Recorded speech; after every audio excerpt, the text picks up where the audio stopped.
Now, as far as socialism is concerned, that term has been so evacuated of content over the last century that it's hard even to use. I mean, the Soviet Union, for example, was called a socialist society, and it was called that by the two major propaganda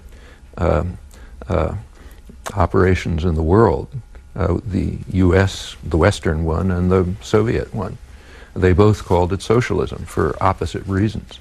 The West called it socialism in order to defame socialism by associating it with this miserable tyranny. The Soviet Union called it socialism in order to gain whatever, to benefit from the moral appeal that true socialism had among large parts of the general world population. But this was about as remote from socialism as you can imagine. I mean, the core notion of, at least traditional socialism, is that what you mentioned, that working people have to be in control of production, and communities have to be in control of their own lives, and so on. And you know, this goes. The Soviet Union was the exact opposite of that. Working people had no control over anything. They were virtual slaves. And the collapse of the Soviet Union is, in fact, a small victory for socialism, in my opinion. It eliminated one of the major barriers to it and should have been recognized as such. But the term has been, as I said, become so meaningless that it's hard even to use. If we use it in the traditional sense, which you brought up, that goes straight back in American history.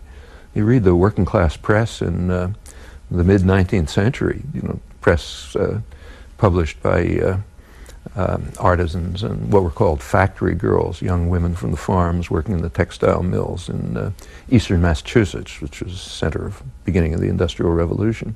Their press was calling for, they said their theme was that those who work in the mills ought to own them.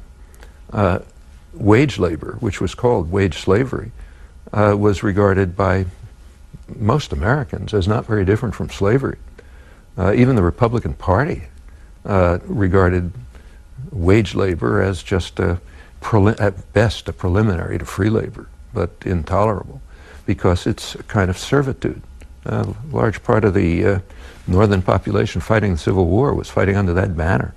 This goes straight through the 20th century, the idea that people should be in control of their own destinies and lives, including the institutions in which they work, the communities in which they live, and so on. Call it what name you want, but that's traditional socialism.